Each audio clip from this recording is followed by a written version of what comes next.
Sei que os irmãos acabaram de se assentar, mas à medida que você for achando, pudesse colocar em pé novamente, em reverência à palavra de Deus. Depois eu prometo que você vai ficar sentado, não vou pedir novamente para você se levantar, mas em reverência à palavra do Senhor, vamos nos colocar de pé e vamos ler a partir do verso 1, João capítulo 21, do 1 até o 19. João 21, do 1 ao 19. Você já achou, amém? Se você não achou, diga: eu preciso da escola bíblica dominical. Todo domingo, às 9 horas, nesse mesmo lugar, você é nosso convidado. Pode baixar um pouquinho? Só eu aproximo aqui para ajudar. Diz assim a palavra do Senhor: depois disso, Jesus apareceu outra vez aos discípulos, junto ao mar de Tiberíades, do seguinte modo: estavam juntos Simão Pedro, Tomé, chamado Dídimo, Natanael de Caná da Galileia, os filhos de Zebedeu e outros 2 de seus discípulos. E Simão Pedro lhes disse: vou pescar. E eles responderam: nós também vamos contigo. Então foram e entraram no barco, mas naquela noite nada apanharam. Mas logo ao amanhecer, Jesus estava na praia. Todavia os discípulos não sabiam quem ele era. Disse-lhes então Jesus: filhos, não tendes nada para comer? E eles responderam: não. E ele lhes disse: lançai a rede à direita do barco e achareis. Então lançaram a rede e não conseguiam puxá-la por causa da grande quantidade de peixes. Então aquele discípulo a quem Jesus amava disse a Pedro: é o Senhor. Ouvindo isso, Simão Pedro, que era o Senhor, amarrou sua túnica à cintura porque estava despido e lançou-se ao mar. Mas os outros discípulos vieram no barquinho, arrastando a rede com os peixes, porque estavam a cerca de apenas 200 côvados da terra. Ao desembarcarem, viram ali pão e um peixe sobre brasas. E Jesus lhe disse: trazei alguns dos peixes que apanhastes. Simão Pedro entrou no barco e puxou a rede para a terra, cheia de 153 peixes grandes. Apesar de tantos peixes, a rede não se rompeu. Jesus lhe disse: vinde, comei. E nenhum dos discípulos ousava perguntar-lhe: quem és tu? Pois sabiam que era o Senhor. Jesus aproximou-se, tomou o pão e deu a eles, e fez o mesmo com o peixe. Essa foi a terceira vez que Jesus apareceu aos seus discípulos depois de ter ressuscitado dentre os mortos. Depois de terem comido, Jesus perguntou a Simão Pedro: Simão, filho de João, tu me amas mais do que estes? Ele respondeu: sim, Senhor, tu sabes que te amo. Jesus lhe disse: cuida dos meus cordeiros. E Jesus voltou a perguntar-lhe: Simão, filho de João, tu me amas? E ele respondeu: sim, Senhor, tu sabes que te amo. Jesus lhe disse: pastoreia as minhas ovelhas. E pela terceira vez lhe perguntou: Simão, filho de João, tu me amas? Pedro entristeceu-se por ter lhe perguntado pela terceira vez: tu me amas? E respondeu-lhe: Senhor, tu sabes todas as coisas, sabes que te amo. Jesus lhe disse: cuida das minhas ovelhas. E em verdade te digo, que quando eras moço te vestias a ti mesmo e andavas por onde querias. Mas quando fores velho, estenderás as mãos e outro te vestirá, e te levará para onde não queres ir. Com isso, ele se referiu ao tipo de morte com que Pedro glorificaria a Deus. E havendo dito estas coisas, ordenou-lhe: segue-me. Vamos orar. Pai, obrigado, Senhor, pela tua palavra. Pedimos que no nome de Jesus, tua palavra ache nossos corações nessa noite, Senhor, sensíveis à voz do teu Santo Espírito. Tua palavra ache nossos corações nessa noite como uma boa terra, Senhor, preparada para receber a semente da tua palavra. Pai, em nome de Jesus, fala conosco, Senhor. Tira tudo que nos impede de ouvir ao Senhor. Tira toda a venda dos olhos, Senhor. Tira todo o tampão dos ouvidos, ó Pai. E toda a dureza do coração humano, Senhor. Quebranta-nos, ó Pai, na Tua presença nessa noite. Quebra, Senhor, nossas vidas diante do Senhor. Dobra não apenas o nosso joelho, Senhor, mas dobra também as nossas vontades ao senhorio de Cristo, Pai. Em nome de Jesus, Senhor. Grava a eternidade nos nossos olhos, Senhor. Que os nossos corações, Senhor, duros de pedra, sejam esmigalhados e quebrantados na Tua presença. E haja em nós nessa noite um coração de carne, um coração que queime, um coração que arda, um coração que bata, que deseje pela Tua presença, que deseje pela Tua palavra, Senhor. Em nome de Jesus nós oramos, com o perdão dos nossos pecados. Amém e amém. Os irmãos podem se assentar. Mantenha, por favor, sua Bíblia aberta, para juntos nós meditarmos nessa palavra nessa noite. Bom, João podia ter acabado o livro no capítulo 20. Nos últimos versículos do capítulo 20, nós vimos aqui, nós aprendemos que ele declarou para nós qual foi o objetivo do seu evangelho. O objetivo de João não era escrever uma biografia. O objetivo de João era escrever e contar os sinais de Jesus, as declarações de Jesus, que revelavam para o seu público de que ele, de fato, é Deus. Então, se ele tivesse terminado no capítulo 20, estava tudo certo, o objetivo tinha sido concluído. 7 declarações sobre quem é Jesus, 7 expressões, eu sou, 7 sinais ele menciona, contando também com a sua ressurreição, seriam 8. Aliás, contando com essa pesca maravilhosa última, então seriam 8, mas até aquele momento 7. Então, estaria completo. Declarou o objetivo, concluiu o objetivo, finalizou o seu evangelho. Mas não. Porque se ele tivesse terminado no capítulo 20 e nós pulássemos direto para o livro de Atos, a gente não conseguiria compreender o papel de Pedro nesse livro. O papel de Pedro, o destaque que Pedro vai ter na liderança da igreja no livro de Atos. Então, o capítulo 21 se torna para nós uma espécie de transição, mas também João faz questão de mencionar a restauração vivida pelo apóstolo Pedro, até como forma de nos explicar o papel de liderança que Pedro vai exercer para a igreja quando a gente chega em Atos dos Apóstolos, quando a gente vai ler a história dos primeiros discípulos de Jesus e da manifestação do Espírito Santo. Então, capítulo 21, ele vai fazer para nós uma ponte. E o capítulo 21, ele é dedicado basicamente ao apóstolo Pedro. Então, ele foca a sua energia e o relato na restauração de Pedro, em nos contar esse processo de restauração do apóstolo. Hoje a gente vai pensar sobre esse episódio, a gente vai pensar um pouco à luz dessa palavra e refletir à luz dessa palavra o que esse texto está tentando dizer para nós e o que o apóstolo João está indicando para nós como lição para a nossa vida. Quando ele vai retratar essa história de Pedro, como isso se aplica a mim e a você. Como nós também, em algum momento, somos parecidos com o apóstolo Pedro. E, com base nisso, tirar lições de como nos relacionar com esse Jesus ressurreto. Dito isso, é importante a gente deixar claro que a grande ideia desse texto é obedecer, amar e seguir a Jesus é como nós devemos nos relacionar com Ele. Obedecer, amar e seguir a Jesus é como nós devemos nos relacionar com Ele. E obedecendo, amando e seguindo a Jesus, é dessa maneira que o pecador encontra a restauração dos seus pecados. Obedecendo, amando e seguindo a Jesus, é dessa maneira que o pecador encontra a restauração. Bom, nós lemos o texto, então, deixa eu só ressaltar para você algumas coisas. Do verso 1 até o verso 14, nós lemos o episódio da pesca e como ela acontece.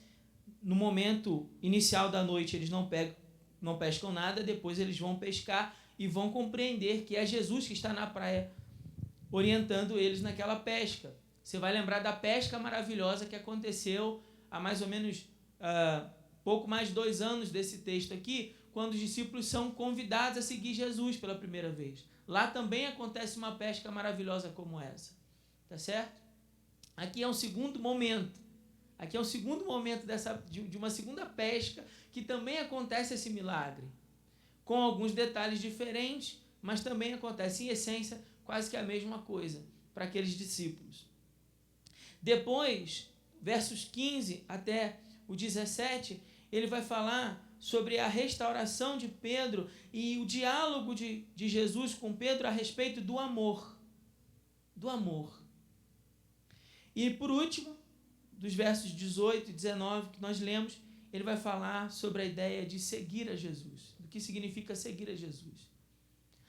Em cada etapa do texto, ele vai descrever para nós do que nós fomos chamados para fazer. O que nós, assim como Pedro, fomos chamados para viver em Cristo. Fomos chamados para obedecer a Cristo. Fomos chamados para sermos pescadores de homens. E por isso nós devemos obedecer à sua voz. Fomos chamados para cuidar de gente.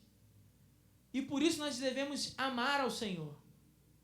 Fomos chamados para ser discípulos de Jesus. E por isso nós precisamos segui-lo. Então veja, para cada etapa do texto, ele quer mostrar para nós um elemento fundamental na vida do discípulo. Para o discípulo ser um grande pescador de homens, ele precisa obedecer ao mestre. Para o discípulo poder exercer o ministério de cuidar de pessoas, ele precisa amar Jesus. E para o discípulo poder seguir a Jesus, para o discípulo realmente se tornar um verdadeiro discípulo de Jesus, seguindo ele pelo caminho, ele precisa ter a coragem de encarar o que está diante dele. O convite de seguir a Cristo. Convite difícil esse nesse texto. Eu vou explicar por quê, mas no final. Vamos pensar sobre isso primeiro. Fomos chamados para ser pescadores de homens. Fomos chamados para ser pescadores de homens. Por isso nós precisamos obedecer ao Senhor. Esse é o nosso chamado. Não é um chamado apenas para aqueles homens, é um chamado para cada um de nós. Note os irmãos, como é que o texto começa? O texto começa nos versos 1, 2 e 3. A gente pode resumir da seguinte maneira. Pedro tomou uma decisão, vou pescar. E os discípulos fizeram o quê? Seguiram. Pedro tomou a decisão, ele toma a iniciativa e diz, vou pescar. Como é que eles respondem? Nós também vamos contigo. Não, pode tirar. Não coloca a música não, por favor. Obrigado. Ele vira e fala, vamos seguir também. Por que os discípulos vão seguir? Pedro é um líder. Então Pedro toma uma decisão, eles vão seguir Jesus. Vamos pescar? Vamos. Então vamos embora. Todo mundo vai pescar junto, Pedro. A gente vai com você. Como é que o texto termina? Como é que a passagem termina, que a gente acabou de ler? Verso 19. Com isso se referiu ao tipo de morte com que Pedro faria o quê? Glorificaria a Deus. E havendo dito essas coisas, ordenou-lhe o quê? Segue-me. O texto começa com Pedro falando, eu vou pescar. Os discípulos fazem o quê? Vamos também. Como é que o texto termina? Jesus dizendo, Pedro, me segue. Pedro então vai e segue Jesus. O que leva a gente do ponto A nesse texto para o ponto B? O que mudou nesse texto? Qual foi a ponte que ligou esse texto? O que aconteceu no meio desse caminho que mudou essa direção? De homens que estavam em um outro propósito, em um outro objetivo. Vamos pescar peixes. Para terminar o texto com homens dizendo assim, não, vamos pescar homens. Vamos seguir a Jesus, vamos pescar homens. O que muda no texto? Do início dele para o final. Essa transição que a gente precisa observar. Porque algo está acontecendo no texto aqui. Uma coisa está acontecendo no texto que está levando o texto do ponto A para o ponto B. De homens que estavam dispostos a ir pescar, e aí trabalhar, e aí viver sua vida, e aí cuidar de si mesmos, para homens que agora estavam comprometidos com Jesus, para seguir Jesus pelo caminho, abandonando a vida de pescador, para pescarem outro tipo de peixe, para pescar homens. O que mudou no texto? O que muda? Qual é o ponto de virada aqui nesse texto? É isso que a gente precisa observar. Ao longo desse texto, a gente vê um personagem se destaca. Como eu já disse, é o próprio Pedro. E é aquilo que acontece com Pedro que muda todo o trânsito no texto. Percebe? Quando Pedro disse, eu vou pescar, os discípulos foram. Agora ele está dizendo, eu vou seguir a Jesus. E os discípulos vão com ele. Então o que acaba mudando é essa transformação de Pedro no texto. É para ela que nós precisamos olhar. É isso que o autor está tentando fazer com que a gente observe mais atentamente. Olha, o texto começa de um jeito, mas ele termina de outro, porque uma coisa mudou. O que foi que mudou? O que mudou foi Pedro. Pedro foi restaurado. Qual é a importância de João falar isso no início do evangelho, no final do evangelho? Porque lá no capítulo 13, quando Jesus declarou, olha, eu serei traído, você vai lembrar que Pedro naquela noite se levanta para dizer assim, Jesus, se for necessário, eu vou morrer com o Senhor. Eles podem te abandonar, Jesus. Eu não vou te abandonar, Jesus. Eles podem desertar, mas eu não. Se necessário for, eu vou morrer com o Senhor. Pedro declarou isso. Mas a Bíblia nos conta, lá no capítulo 18 do livro de João, que Pedro, então, a partir do verso 15 até o verso 27, vai fazer o que Jesus disse para ele naquela noite. Pedro, você... Em outras palavras, você acha que me ama mais do que eles, mas essa noite eu vou dizer para você, 3 vezes você vai me negar, Pedro. E por 3 vezes, Pedro havia negado Jesus. Ele havia tropeçado. Agora, Pedro, então, toma uma decisão. Bom, eu acho que Jesus não deve estar mais querendo saber de mim. Eu falhei com ele, eu tropecei no caminho, eu me desviei na caminhada. Então, provavelmente, Jesus não quer mais saber de mim. Vou voltar para a minha antiga vida. Vou voltar para a minha velha vida como pescador. Vou buscar o meu sustento. Vou buscar cuidar da minha família e vou seguir a minha vida, porque provavelmente ele não quer mais saber de mim. Eu sou aquele que o traiu. Eu sou aquele que disse para ele que, se necessário fosse, eu morreria por ele. Mas quando a coisa ficou feia, quando tudo se apertou, e quando prenderam ele, quando o bateram, quando o levaram para crucificar, eu o abandonei. Ele provavelmente não vai querer saber de mim. Mas aí aparece Jesus naquela noite, naquela manhã. Eles pescam durante toda a noite, mas não conseguem pescar nada. Eles tentam pela força do próprio braço, mas não conseguem nada. Porque nessa tarefa, irmãos, como pescadores de homens, se nós formos conduzir a nossa jornada pela força do nosso próprio braço, nós não vamos conseguir nada. O que nos torna pescadores de homens eficientes é fazer as coisas obedecendo a palavra do Senhor. O que Jesus nos disse para fazer, é isso que nós devemos fazer. E é isso que torna a nossa pescaria exitosa. Do contrário, a gente vai trabalhar e não vai pescar nada. Nós vamos tentar, sem nada conseguir. O texto também tem talvez não fique muito aparente, mas a sequência lógica do texto também revela muito a tentativa humana de fazer as coisas e fazer as coisas sobre a graça de Deus. Tem muito disso no texto.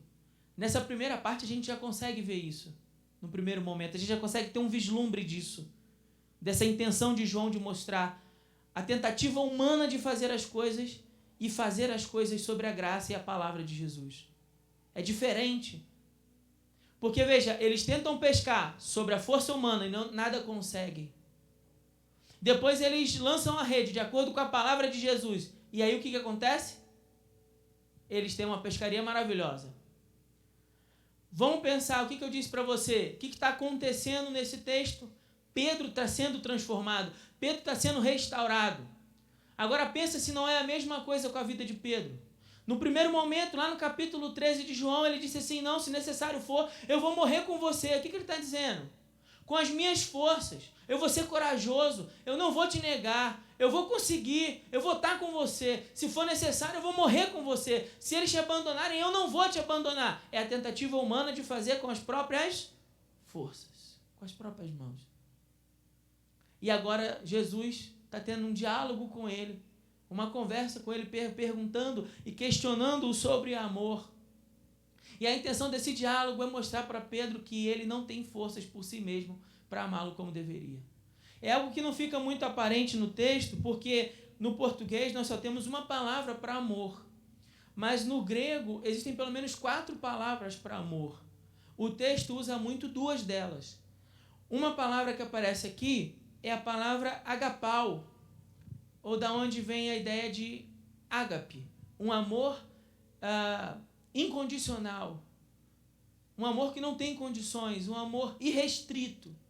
Quando Jesus pergunta para Pedro assim, ele diz, lá no verso 15, Simão, filho de João, tu me amas. A palavra que aparece aqui, tu me amas, amar aqui é no sentido de ágape. Você tem por mim realmente um amor incondicional, Pedro?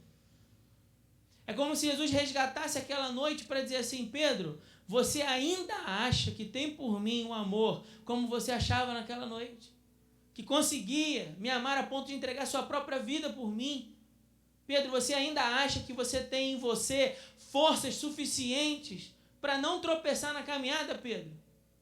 Aí Pedro vai responder para ele, ainda no verso 15, sim, Senhor, tu sabes que te amo. Ele não está respondendo ágape. Aqui, no verso 15, na segunda parte, quando Pedro responde, o amor é filéu. É o amor de amigo. O que Pedro está respondendo a ele? Sim, Senhor, tu sabes, por exemplo, que eu gosto de você. Ele está admitindo que ele não tem todo aquele amor irrestrito que ele achava que tinha, que as suas forças conseguiam. Jesus pergunta, você me ama, ágape? Ele responde, tu sabes que te amo, filéu, como um amigo. Meu amor não vai até aí. Aí ele de novo pergunta, Simão, filho de João, no verso 16, tu me amas? Novamente ele usa a palavra ágape. Tu me amas incondicionalmente, Pedro. Pedro então novamente responde, sim, Senhor, tu sabes que te amo, filéu, novamente, reconhecendo, olha, o meu amor não é irrestrito, pela segunda vez.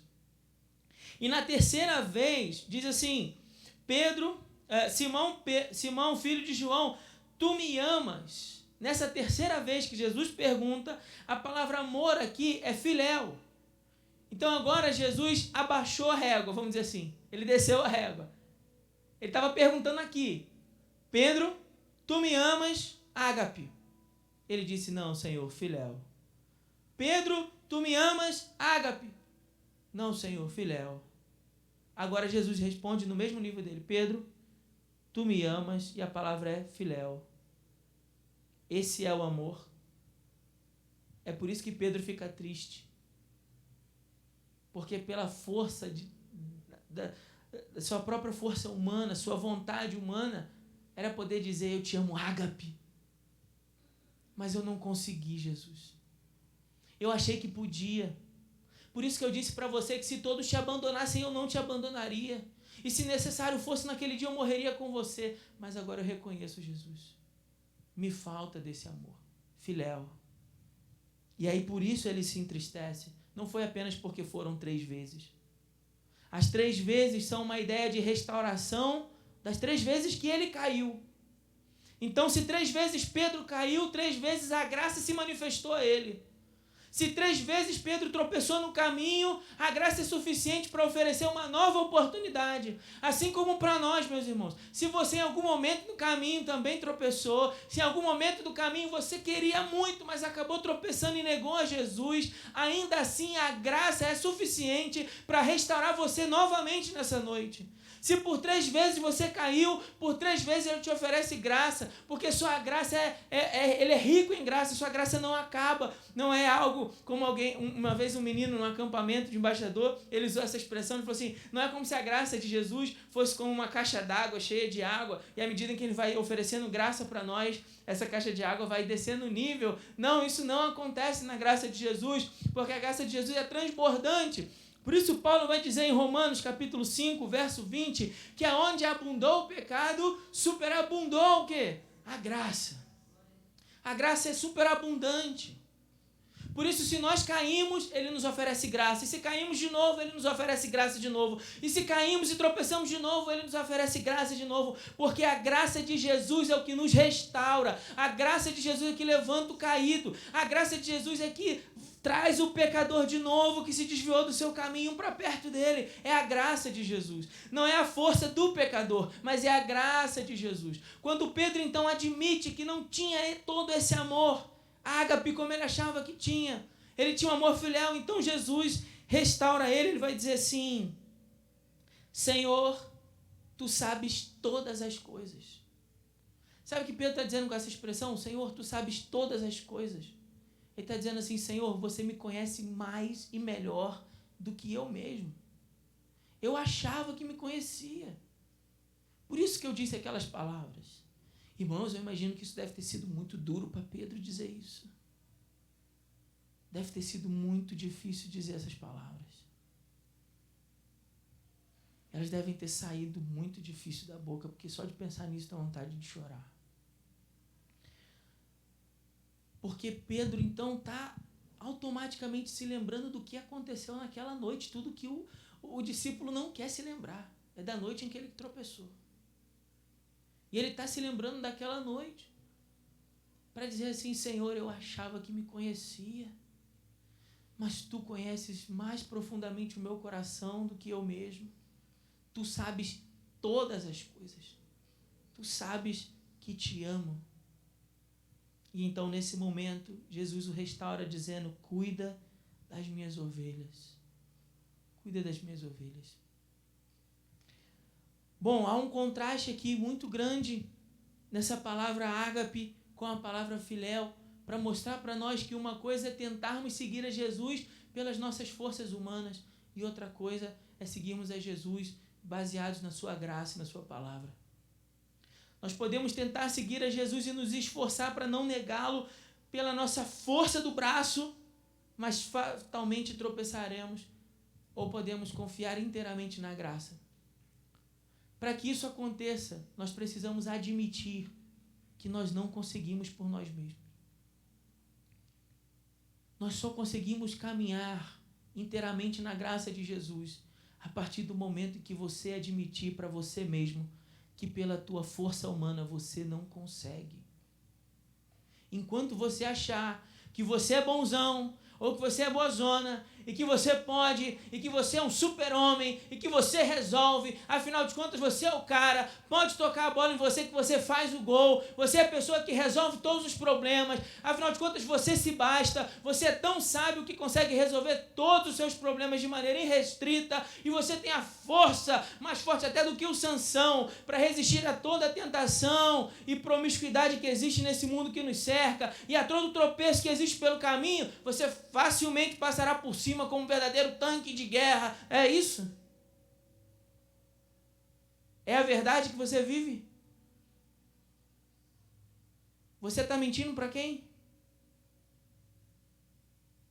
Nós podemos mentir aos homens, mas não a Deus. Podemos andar por aí, vestindo uma roupa, tentando nos parecer mais santo do que somos, vendendo uma imagem de fariseu, para que as pessoas nos vejam como mais santos do que realmente somos. Aí você começa a falar uns trejeitos esquisitos, começa a agir de uma forma esquisita, para tentar parecer mais santo do que se é.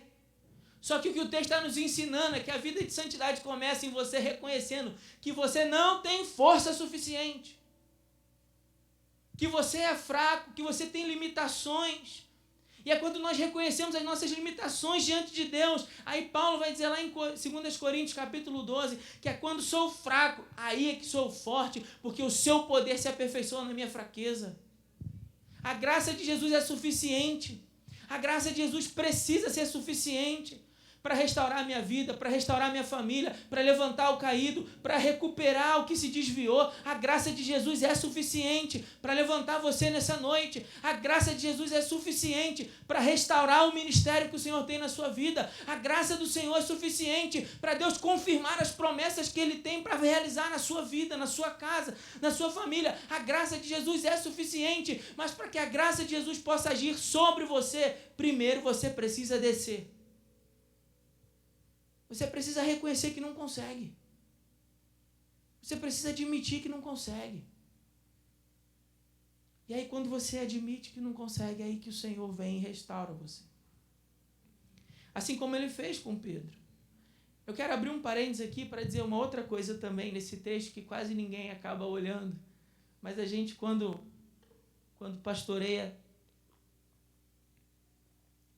e pastoreia começando pelas crianças, a luz vem sobre o texto. Olha só que detalhe interessante. Tem dois contrastes que aparecem do verso 15, 16 e 17. O primeiro é ágape e filéu, fica se contrastando. Mas há um outro contraste também, que é da palavra arnion e a palavra probaton. Arnion aparece no final do verso 15, quando ele fala assim, cuida dos meus, o quê? Cordeiros. Agora, olha para o final do verso 16. Pastoreia as minhas ovelhas. É a palavra probaton. E depois ele vai falar no 17. Cuida das minhas ovelhas. Não é interessante isso? Por que Jesus começa então falando sobre cordeiro e depois vai falar sobre ovelha? Bom, eu aprendo com esse texto que o ministério pastoral, o ministério de cuidar de pessoas, deve começar por cuidar dos pequeninos. Ele deve começar por cuidar das crianças. Se você me perguntar por que Jesus repetiu 2 vezes ovelha e uma só vez cordeiro, eu vou te responder. Porque é muito mais fácil ensinar a criança do que remendar o homem. É muito mais fácil cuidar do menino do que ter que remendar o homem. Mas o cuidado com as pessoas começa por nós garantirmos o futuro da próxima geração. Fazendo o quê? Cuidando das crianças. Ensinando as crianças. Pastoreando as crianças. Tendo uma preocupação. A igreja precisa ter uma preocupação no seu pastoreio. Primeiro, com os pequeninos. Porque os irmãos são adultos. Os irmãos já deveriam ter consciência de que precisam orar, precisam ler a Bíblia, precisam de comunhão para se fortalecer na fé, precisam buscar. Os irmãos são adultos, deveriam saber dessas coisas. Agora os pequeninos não. Eles ainda estão aprendendo. Eles precisam de alguém que os oriente, que os ensine que essas coisas são importantes, para que eles possam não se desviar do caminho. Então, eu acredito que Jesus não usa palavras à toa. Eu acredito que quando Jesus usou a palavra arnion, que é cordeirinho, que é um diminutivo, ele estava querendo mostrar para Pedro um cuidado especial com as crianças. Bom, por último, ele vai dizer, verso 18, em verdade te digo, que quando era mais moço te vestias a ti mesmo e andavas por onde queria. Mas quando fores velho, estenderás as mãos e outro te vestirá. E te levará para onde não queres ir. Com isso, ele se referiu ao tipo de morte. Com isso, ele se referiu ao tipo de quê? De vida? De sucesso? Tem certeza? Absoluta? Você está acompanhando aí no texto? É morte mesmo? Com o tipo de morte com que Pedro faria o quê? Glorificaria a Deus. Com que tipo de morte você vai glorificar a Deus? Ele estava dizendo, olha, você vai ser vestido por outra pessoa, você vai andar para onde você não quer e você será levado para onde você não quer. Na história da igreja, vai se contar que Pedro foi crucificado. Pedro seguiu o caminho de Jesus de fato e foi crucificado, mas não desejando ser crucificado como seu Senhor, ele pediu para que fosse crucificado de cabeça para baixo. E dessa forma, Pedro então encontrou o martírio. O convite de Jesus para glorificar a Deus para Pedro não foi o convite para ser um sucesso. Foi um convite para morrer. Depois de dizer isso, ele vai dizer, e havendo dito essas coisas, ordenou o quê? Segue-me. Irmãos, vamos pensar nesse texto? Vamos mastigar essa palavra aqui com o dente do cérebro? Pensa um pouquinho, junto comigo aqui, em nome de Jesus, abre o seu coração, preste atenção nisso. Ele acabou de falar sobre o tipo de morte que ele vai morrer. Sim? Verso 18. Assim que acaba de falar sobre a morte, aí ele vira para Pedro e diz o quê? Segue-me. Ué, Jesus, que isso? Jesus, poxa, eu pensei que você estava me chamando, né? Como diz o cartaz daquela determinada igreja. Venha para Jesus e deixe de sofrer. Poxa, esse é um convite bacana, Jesus. Por que não esse convite? Jesus, segue-me e você vai ser um sucesso. Segue-me e você vai arrebentar a boca do balão. Você vai ser o cara. Segue-me, todo mundo vai te amar. Segue-me e você vai ser um sucesso. Segue-me e você vai morrer. Mas com a tua morte, você vai glorificar a Deus. Porque é melhor morrer glorificando a Deus do que ter uma existência vazia sem a vida do Senhor. É melhor morrer tendo a certeza de que você viveu para a glória de Deus do que chegar ao final dessa vida sem ter vivido para a glória de ninguém. Ou pior, para a tua própria glória. Que tipo de vida você quer viver? É só pensar na tua morte. Quando você morrer, como você deseja que as pessoas tenham visto a tua vida? Quando chegar lá, quando você for cruzar a linha e você puder olhar para trás, o que você vai desejar ter vivido? Essa vida que você está vivendo hoje? Pensa com carinho sobre essa pergunta. Quando você for cruzar a linha, ei, presta atenção aqui em mim, igreja. Não desvia atenção, não.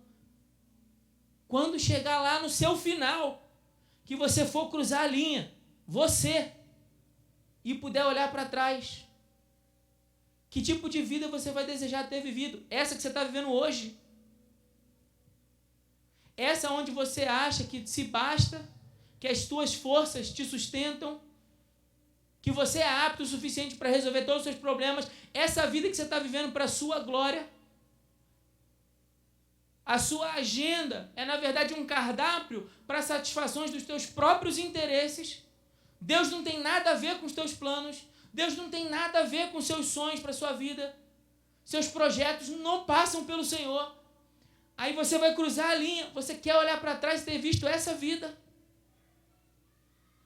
Igreja, em nome de Jesus, quando chegar aquele dia, eu e você vamos desejar ter olhado para trás e dizer: vivi para a glória do meu Jesus. Você vai desejar ter feito isso. Porque não existe vida que vale a pena ter vivida se não for para a glória de Jesus. Não existe vida que vale a pena ser vivida se não for para a glória de Jesus.